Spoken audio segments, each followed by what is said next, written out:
Negociación entre el movimiento indígena y el gobierno nacional. Y también nos acompañará el día de hoy Fernando Santos Alvite, analista petrolero, exministro de Energía y Minas, sobre las pérdidas económicas que también tiene el país por la suspensión de la actividad en los campos petroleros, y abordaremos pues todas estas decisiones que se tomaron el día de ayer junto al experto Santos Alvite. También estaremos analizando cuáles son las alternativas que se plantearon ayer en torno a la eliminación de los subsidios a la gasolina y al diésel. Son los temas y personajes para el día de hoy en Primera Impresión. Muy buenos días.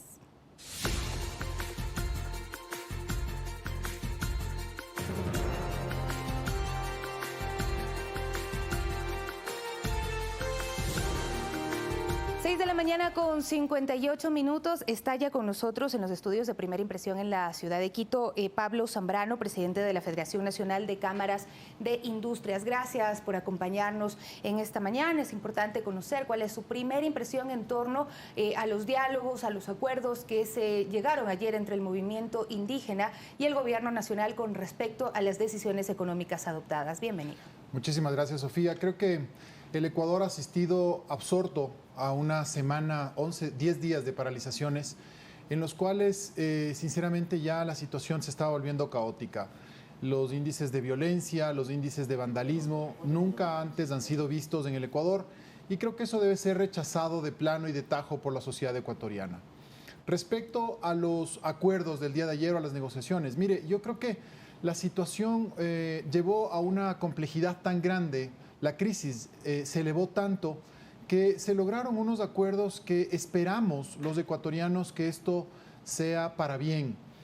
Desde el sector empresarial nos preocupa mucho un tema esencial que no es para el sector empresarial, sino para los ecuatorianos en general, y es lo que denominamos el equilibrio económico. Si no tenemos un equilibrio económico, una base, esto no va a funcionar. Y cuando digo esto me refiero al país y a la economía del Ecuador. ¿Por qué? Dice usted porque el ministro de Economía ayer habló del déficit fiscal que tiene nuestro país, que dijo en el 2017 superaba los 6.500 millones de dólares y se estaba pagando básicamente con deuda.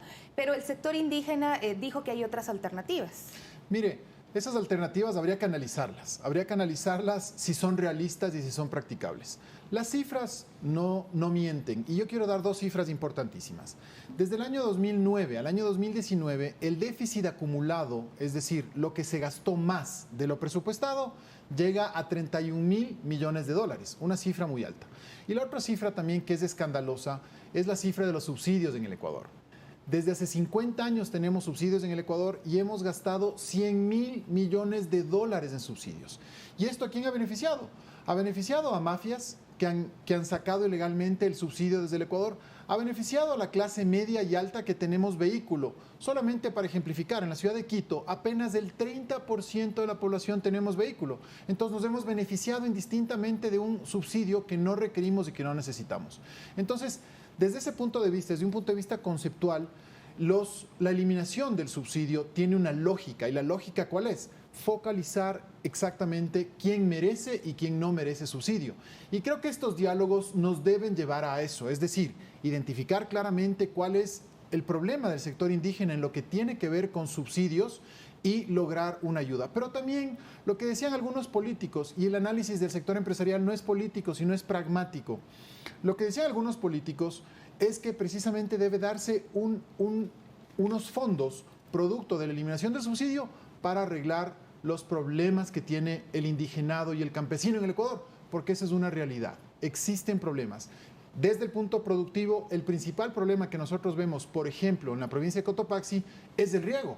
Solucionemos el riego en la provincia del Cotopaxi, pero para eso necesitamos fondos. ¿De dónde sacamos esos fondos? De la focalización de los subsidios a quienes realmente lo necesitan. ¿Cuál va a ser el aporte del sector productivo del país, de las industrias, si es que llegan a ampliarse estos diálogos y a incluir a todos los sectores para encontrar pues medidas o esa forma de racionalizar los subsidios?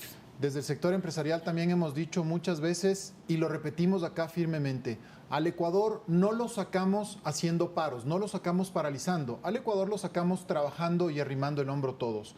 Desde el sector empresarial nuestra concepción es muy clara, necesitamos tener un equilibrio económico, como dije en un inicio, para a partir de ese equilibrio económico empezar a crecer.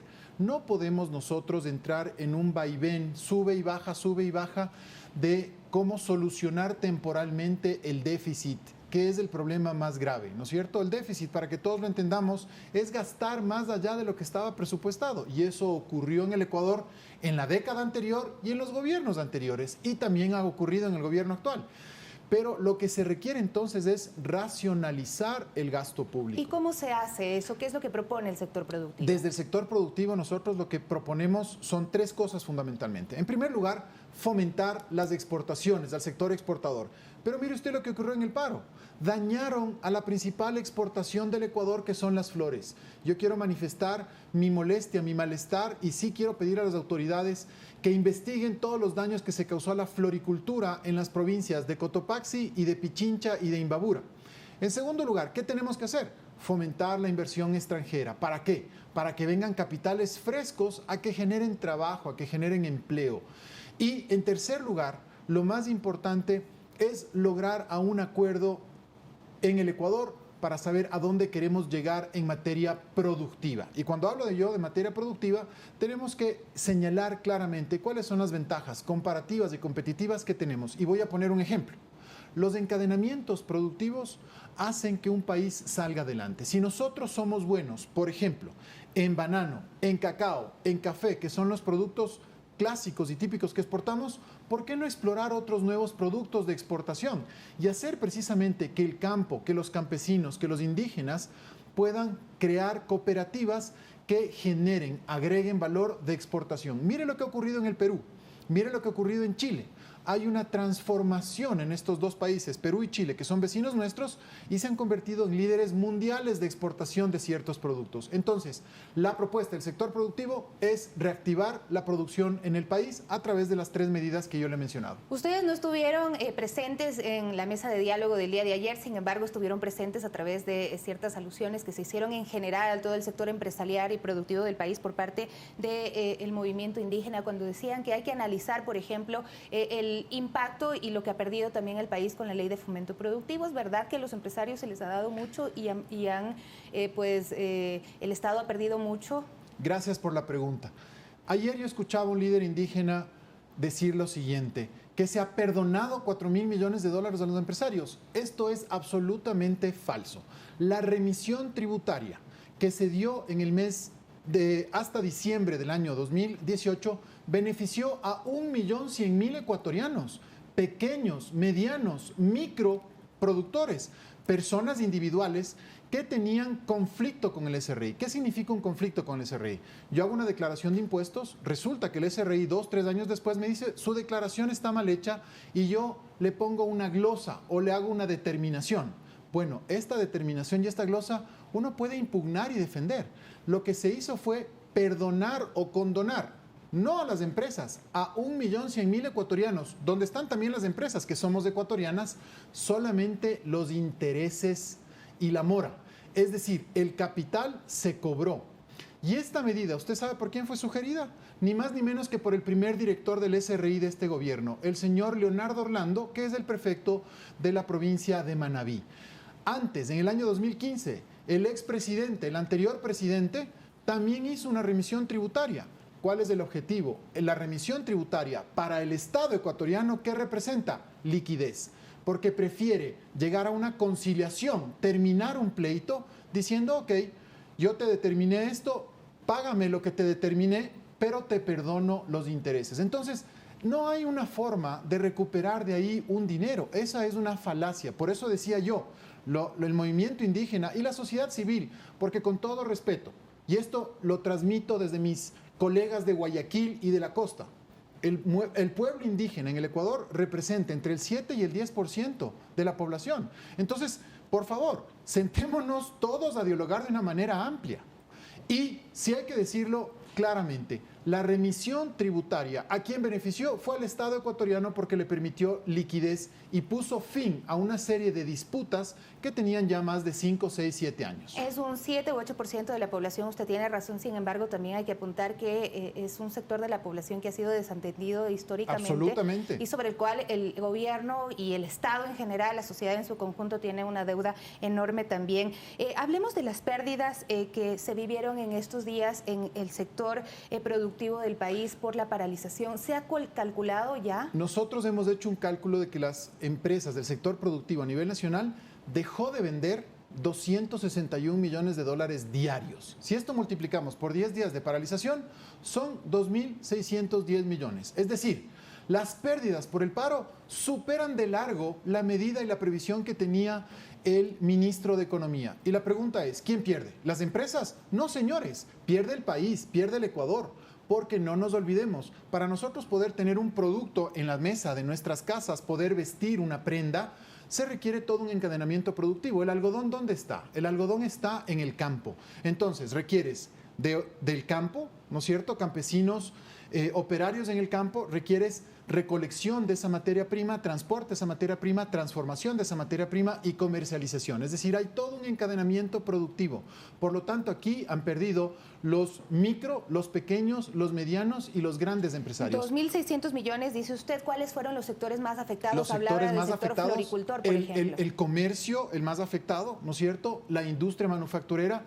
El sector floricultor. No nos olvidemos que el sector floricultor es un sector de exportación netamente. Es la principal fuente de exportación de la sierra ecuatoriana. Y no nos olvidemos de otro factor que no es menor, es muy importante. El sector floricultor es el mayor empleador de las mujeres en la sierra central del país. Por lo tanto, ¿quiénes pierden? Las mujeres, que no pueden llevar a sus hogares el pan de cada día. Entonces la afectación es muy grave. Todas estas pérdidas y cómo se va a levantar estos sectores que han tenido pues problemas como el sector floricultor, también veíamos que la producción, sí, perfecto, la producción de brócoli, también la distribución de huevos estuvo paralizada durante estos últimos días, sobre todo. ¿Cómo se van a recuperar estos sectores? Mire, las pérdidas en este momento todavía no terminan de cuantificarse, porque recién estamos en el primer día de la paz. Lo que yo sí quisiera mencionar es que el sector productivo nacional está comprometido con el país. No solamente el sector manufacturero industrial, el sector avícola, el sector de la cadena de la proteína ha sufrido muchísimo. No se ha podido llevar alimentos, por ejemplo, a las gallinas ponedoras, a las fincas que requieren también de alimento para el ganado, entre otras cosas. Entonces, la leche, el problema de la leche ha sido gravísimo lo que ha ocurrido durante estos 11 días.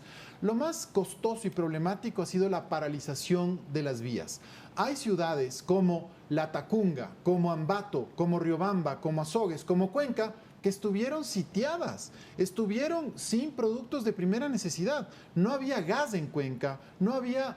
En Ambato se cortó el suministro de agua potable. Todo este tipo de cosas yo creo que sí nos debe llevar a una reflexión de que no podemos entrar en un estado de barbarie y debemos justamente recomponer la sociedad. Estos 10 días de paralización nos dejan una gran herida en el Ecuador y esperemos que esa herida se cicatrice bien por el bien de todos los ecuatorianos. ¿Se pueden llegar a recuperar las pérdidas que se tuvo en estos sectores? ¿Cuánto tiempo podría volver a tomar el ritmo el sector productivo? Esto va a tomar tiempo. El sector floricultor, el sector del brócoli, el sector de la leche, hasta volver a el sector de la proteína, ¿no es cierto? Carne, huevos, cerdos, hasta volver a recomponerse va a pasar tiempo. No le puedo dar yo exactamente una fecha, pero lo que sí le digo es que los ecuatorianos somos gente de paz y gente emprendedora y vamos a arrimar todos el hombro para pasar este momento. Lo que sí no puede pasar, y el día de ayer sí creo que quedó muy claro al final de las negociaciones, es la impunidad. Esto no puede quedar impune. Aquí tienen que haber responsables porque hay que separar el problema indígena y la protesta indígena, que como usted menciona, y yo concuerdo, es un sector vulnerable de la sociedad a la cual el país, al cual la sociedad tiene que darles alternativas, tiene que integrarles en cadenas productivas, pero por otro lado también hubo actos de vandalismo salvaje. No podemos vivir atemorizados los ecuatorianos, así es que digámosle no al terror y organicémonos en todos nuestros barrios como ciudadanos de bien para defendernos y además apoyemos a la policía y a las Fuerzas Armadas. Muchísimas gracias por acompañarnos el día de hoy. El presidente de la Federación Nacional de Cámaras de Industrias, Pablo Zambrano, quien nos hablaba acerca de cuál va a ser también el aporte desde el sector productivo del país para encontrar una vía, una salida para nuestro Ecuador en cuanto a las medidas económicas que puedan adoptarse para lograr ese equilibrio fiscal, pero también sobre las pérdidas que se han tenido durante los últimos días de paralizaciones. Hacemos una pausa y regresamos enseguida.